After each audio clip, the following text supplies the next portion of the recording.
अब सभी को जय मसीह की ओर आज हम पढ़ेंगे मत्ती रचित सुसमाचार उसके 11 अध्याय उसके 28 आयत से पढ़ेंगे। तो यहाँ पर लिखा कि हे सब परिश्रम करने वालों और बोझ से दबे हुए लोग मेरे पास आओ, मैं तुम्हें विश्राम दूंगा। मेरा जुआ अपने ऊपर उठा लो और मुझसे सीखो, क्योंकि मैं नम्र और मन में दीन हूँ। हालेलुया। आइए मिलकर प्रार्थना करें। धन्यवाद पिता परमेश्वर, प्यारे प्रभु जी, आज के वचन, आज के कलाम से मेरे पिता बारीक से बात करें प्रभु जी। जितने आपके बेटा आज का वचन देख के सुने वो आशीष पाए मेरे पिता, और आज से हर एक बोझ से पिता परमेश्वर बाहर आने पाए। बीमारी से, तकलीफों से, गरीबों से, कंगालपन से, महामारी से, हर एक समस्या से प्रभु सारे बोझ से वो बाहर आए। आज से पिता परमेश्वर इनको हर एक बोझ से आजाद करे मेरे पिता। आपके बेटा बेटी आज से प्रार्थना में वचन मजबूत बने, सामर्थ शक्ति बलवंत आपका पाए मेरे पिता। मैं सभी तरह हाथ में सौंपता मेरे ईश्वराज, आप मेरी मुख सौंकर मदद सहायता कर। मैं सभी तरह हाथ में सौंपते हुए ये प्रार्थना दुआ यीशु तेरे मिठे मधुर नाम से मांगते हैं, आमीन। तो मेरे जी, जो हमने यहाँ पर पढ़ा मत्ती रचित सुसमाचार उसके 11 के 28 आयत से पढ़ा कि हे सब परिश्रम करने वालों और बोझ से दबे हुए लोगों मेरे पास आओ, मैं तुम्हें विश्राम दूंगा। मेरा जुआ अपने ऊपर उठा लो और मुझसे सीखो, क्योंकि मैं नम्र और मन में दीन हूँ। हालेलुया। मेरा जी, जो यहाँ पर प्रभु यीशु मसीह इस संसार के लोगों से कहता है, एक राज्य के नहीं, एक देश के नहीं, एक विदेश के नहीं, लेकिन इस पृथ्वी के छोर तक जितने लोग हैं उन सभी से प्रभु यीशु मसीह कहता कि हे सब परिश्रम करने वालों, बोझ से दबे हुए लोग मेरे पास आओ, मैं तुम्हें विश्राम दूंगा। मेरे अजीजों, यदि आप यीशु मसीह के पास आएंगे और उसको अपना उद्धारकर्ता ग्रहण करेंगे तो वो अपने आपके बोझ को दूर करेगा।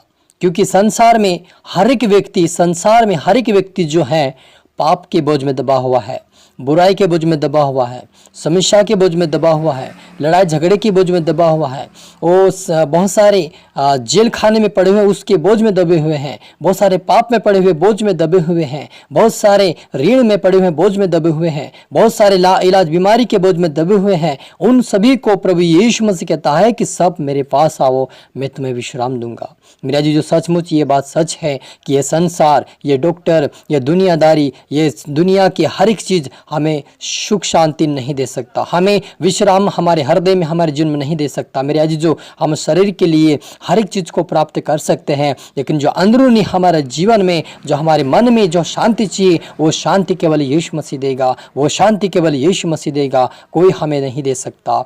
लोग बोलते हैं कि हमारे पास पैसे हैं, ओ धन संपत्ति है, गाड़ी है, बंगला है, लेकिन शांति नहीं है। मेरे अजीज, वो शांति यीशु मसीह देने के लिए आया है। इसलिए कहता है कि वो होश, इसलिए कहता है कि है सब परिश्रम करने वालों, बोझ से दबे हुए लोगों मेरे पास आओ।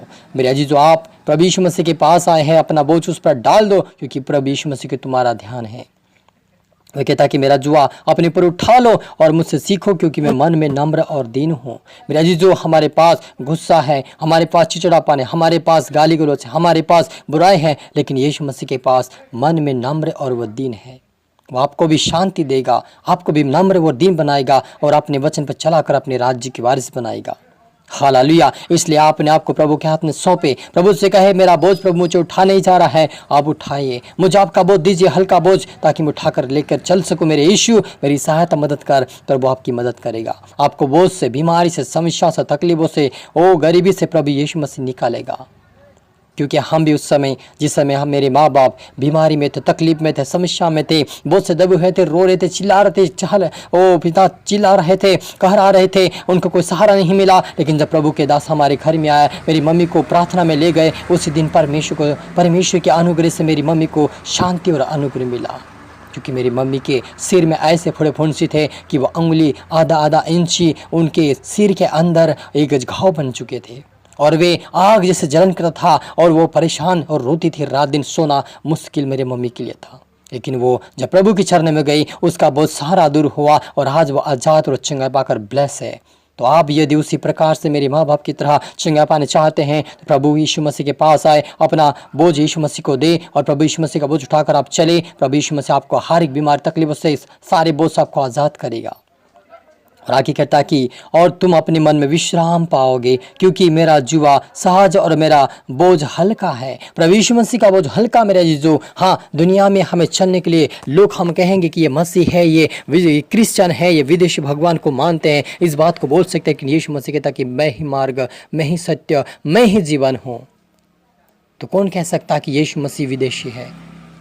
हालेलुया। गीता के अंदर लिखा यीशु मसीह के बारे में भविष्य पुराण के 19 पद में यीशु मसीह कहता है, वेदव्यास जी लिखते हैं कि यीशु मसीह ही श्रेष्ठ है, वही परमेश्वर कहलाएगा। कुरान के अंदर लिखा हुआ है कि यीशु मसीह उद्धारकर्ता कहलाएगा, लिखा है, लेकिन लोगों ने छुपा लिया है। लेकिन मेरे जीजो, सत्य कभी छुपता नहीं है। सत्य हमेशा स्वतंत्र करता है और उजागर होकर लोगों के जीवन में जाता है, लोगों के जीवन को, हृदय को बदल कर अपने योग्य बना लेता है। प्रभु यीशु मसीह वो हमारे यीशु सत्य है। बस आपके ऊपर, आप सिर पे उसके ऊपर विश्वास करें। प्रभु आपको हर एक बोझ, हर एक समस्या से आपको आज़ाद करेगा और अपने राज्य की वारिस बनाएगा। हालेलुया। आप कुछ नहीं करना, आपको कुछ नहीं करना है, सिर्फ यीशु मसीह के ऊपर विश्वास करना है ताकि आप अपने मन में, अपने जीवन में, अपने हृदय में शांति को पा सकें।